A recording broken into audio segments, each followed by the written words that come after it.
जय Shri Krishna. Welcome back to my channel. आप सभी का बहुत बहुत धन्यवाद। आप सभी बहुत सहयोग कर रहे हैं, इसी तरह सहयोग करते रहें। जो चैनल पर नए हैं वो चैनल को सब्सक्राइब कर लें और जो लगातार वीडियो सुन रहे हैं और आगे भी सुनना चाहते हैं वो लाइक, कमेंट, शेयर करके अपना सहयोग दें। आगे आज का जो सवाल है वो ये है कि जैसे कहते हैं ना कि कौन सा ऐसा कर्म है, जैसे कौन सा ऐसा कर्म किया जाए कि हम ये कहते हैं कि जब भी जो भी भगवान करते हैं वो अच्छे के लिए होता है, तो वो कर्म या वो भाव कैसे उत्पन्न होता है और हमेशा हम इस भाव में कैसे जी सकते हैं कि भगवान जो करते हैं अच्छे के लिए करते हैं। ये स्वीकृति भाव कैसे आए और क्या ये सत्य है कि भगवान जो करते हैं अच्छे के लिए करते हैं? तो इसमें तो कोई भी संदेह नहीं है कि जो भी परमात्मा करते हैं वो हम सबके अच्छे के लिए ही करते हैं। जो भी आपके जीवन में घटित हो रहा है वो सब भगवान की इच्छा से हो रहा है और आप सबके या हमारे अच्छे के लिए ही होता है।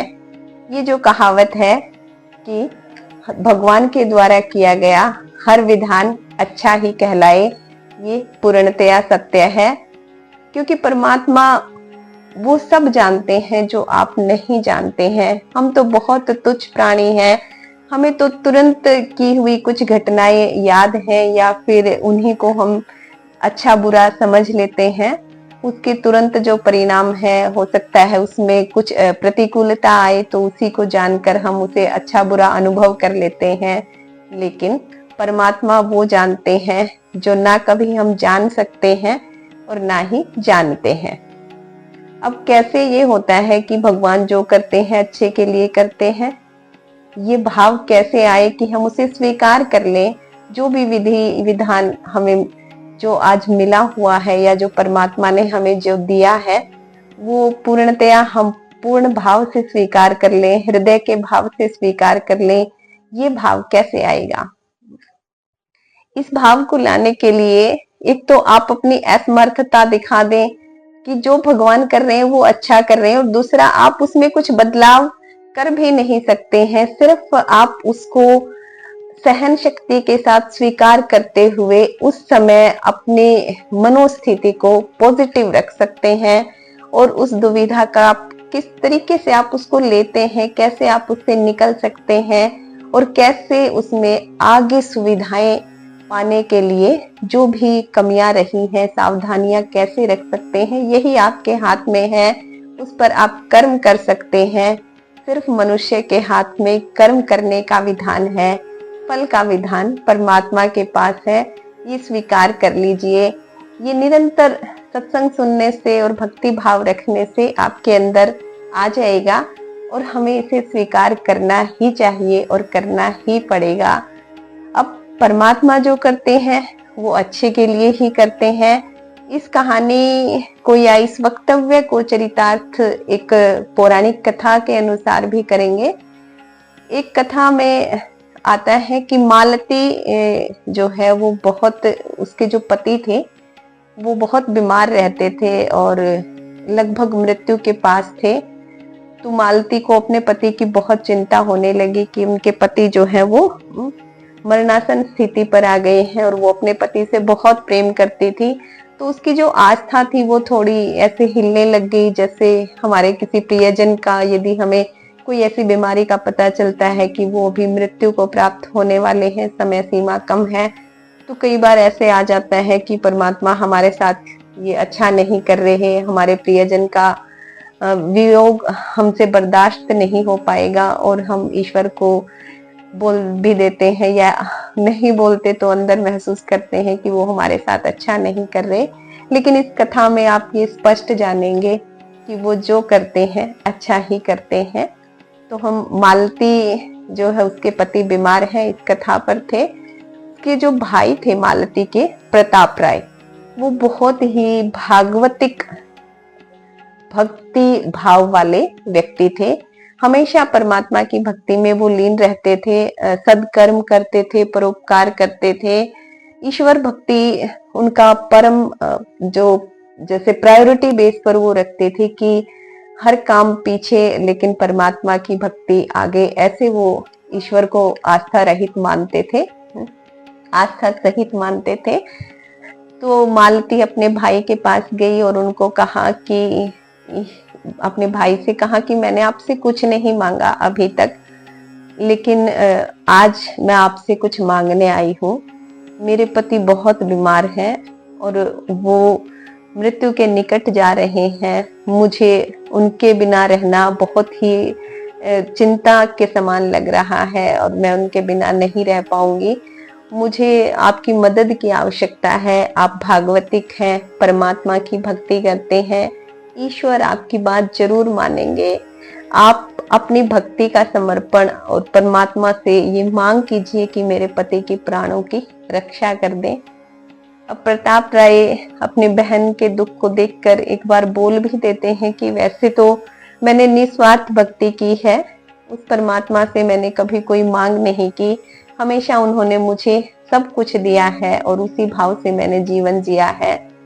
परंतु ये बहन, यदि तुम ये चाहती हो और तुम्हें इसमें खुशी है तो मैं परमात्मा से अवश्य प्रार्थना करूंगा। मालती अपने भाई का धन्यवाद भी करती हैं और कहती हैं कि हाँ, आप यदि भक्ति से परमात्मा से मेरे पति के प्राणों की रक्षा की बात कहेंगे तो उनके प्राणों की रक्षा हो जाएगी। मेरी आपसे प्रार्थना है कि आप चलिए मेरे साथ और वहां आप उस परमात्मा से साधना के साथ प्रार्थना कीजिए कि मेरे पति के प्राणों की रक्षा कर दें। प्रताप राय अपनी बहन मालती के साथ उसके घर चले जाते हैं और भागवतिक है, ईश्वर भक्ति करते हैं, उनमें आस्था रखते हैं। जो भी भक्त ईश्वर में आस्था रखते हैं, भगवान उन सबकी मनोकामना पूर्ण करते हैं। आप सबकी मनोकामना भी पूर्ण हो। कहानी को आगे सुनने से पहले कमेंट करेंगे तो बहुत अच्छा लगेगा। और यदि कोई आपका प्रश्न है, कोई और किसी विषय पर ये आप वीडियो देखना चाहते हैं तो आप कमेंट बॉक्स में लिख सकते हैं। आपके हर सवाल का जवाब आध्यात्मिक तरीके से देने का प्रयास रहेगा। तो जब प्रताप राय मालती के साथ जाते हैं, जहां मालती का पति चारपाई पर बीमार अवस्था में है, उस समय प्रताप राय उनके पास बैठकर उनको स्पर्श करते हैं और ईश्वर से प्रार्थना करने के लिए साधना में बैठ जाते हैं। उनकी बहन मालती भी उनके पास ही बैठ जाती है। प्रताप राय और मालती दोनों ईश्वर से प्रार्थना कर रहे होते हैं तो एक थोड़ा सा कुछ क्षण का ऐसा समय आता है कि वो एक ऐसी अवस्था में चले जाते हैं जिससे थोड़ी बेहोशी की अवस्था होती है या ऐसा निश्चेष्ट सी उनकी अवस्था हो गई। निद्रा का सा भाव उनके हृदय में आया और वो जो ऐसी निश्चेष्ट अवस्था में थे तो उन दोनों ने एक स्वप्न देखा। स्वप्न में देखा कि भगवान के जो देव हैं, देवदूत, स्वयं भगवान उनके साथ आए हैं मालती के पति को लेने के लिए और वो कह रहे हैं कि अब तुम्हारा यहाँ का जो मृत्यु लोक का कष्ट भरा समय था वो पूर्ण हुआ। स्वर्ग लोक या भगवत प्राप्ति के लिए तुम योग्य हो और यदि आज तुम हमारे साथ चलते तो तुम्हें भगवत प्राप्ति हो जाती, परंतु अब तुम भगवत प्राप्ति भी नहीं कर पाओगे। इतने जीवन की तुम्हारी तपस्या थी जो इस समय पूर्ण होनी थी, लेकिन प्रताप राय जो मालती का भाई है वो तुम्हारे प्राण रक्षा के लिए साधना में बैठ गया है, भगवान से प्रार्थना कर रहा है तुम्हारे प्राणों की रक्षा के लिए। और वो इतना बड़ा भक्त है, वो इतना निश्चल प्रेमी है ईश्वर का कि परमात्मा भी उसकी बात को नहीं टाल सकते। आज हमें तुम्हें जीवन दान देना होगा और जिस भगवत प्राप्ति के तुम योग्य हो गए थे उस भगवत प्राप्ति से तुम्हें वंचित होना होगा, क्योंकि लौकिक सुख की कामना यहाँ पर आ गई है और भक्तों की जो इच्छा है या फिर निश्चल भक्त की इच्छा को मैं हटा नहीं सकता, उसे पूर्ण करना पड़ेगा। मुझे प्रताप राय की प्रार्थना को स्वीकार करना पड़ेगा और तुम्हें भगवत प्राप्ति से वंचित होना होगा। तो ऐसा उन्होंने स्वप्न देखा और उसके पति जो है वो भगवान से, देवदूत से कह रहे हैं कि मुझ पर कृपा कीजिए, ऐसा मत कीजिए, मुझे ले चलिए, क्योंकि मैंने जन्मों जन्मों तक तपस्या करके ये अंतिम जन्म था मेरा जहाँ भगवत प्राप्ति होनी है, परंतु आप मुझे इस बीच अवस्था में ना छोड़िए, मुझे मृत्यु दे दीजिए। ऐसा स्वप्न देखा प्रताप राय और मालती ने। तो तुरंत उनकी निद्रा खुलती है। वो देखते हैं कि वो दोनों बैठे हैं और मालती का पति है वो चारपाई पर है। तो मालती अपने भाई की तरफ देखती है, प्रताप राय अपनी बहन की तरफ देखते हैं। तो दोनों एक दूसरे से शब्दों के माध्यम से भी बात करते हैं और भावनाओं के माध्यम से भी कि क्या तुमने भी वही देखा? तो प्रताप राय कहते हैं हाँ, मैंने भी वही देखा कि देवदूत आए हैं और तुम्हारे पति को भगवत प्राप्ति होनी है, मैं उसमें बाधक बन रहा हूँ। तो मालती कहती हैं हाँ भैया, मैंने भी यही देखा। हे भैया, आप जो है ऐसी प्रार्थना ना करें कि मेरे पति को भगवत प्राप्ति से वंचित होना पड़े। हम नहीं जानते क्या सही है क्या नहीं है, लेकिन मालती भी अपने भाई को यही समझाती हैं और कहती हैं कि जो ईश्वर को मंजूर है वही होने दीजिए। यदि मेरे पति का ये मृत्यु लोक जो पृथ्वी लोक है इसका समय पूर्ण हो गया है और वो भगवत प्राप्ति उनकी होने जा रही है, तो उन्हें यदि मृत्यु भी आ रही है तो वो मैं स्वीकार करूंगी। हे भैया, आप भी मेरा सहयोग करें और अपनी प्रार्थना को वापस ले लें। प्रताप राय भी अपनी बहन की बात भी मान लेते हैं और वैसे वो तो चाहते भी यही थे कि जो विधि का विधान है वही स्वीकार किया जाए, क्योंकि भगवान जो करते हैं अच्छे के लिए ही करते हैं।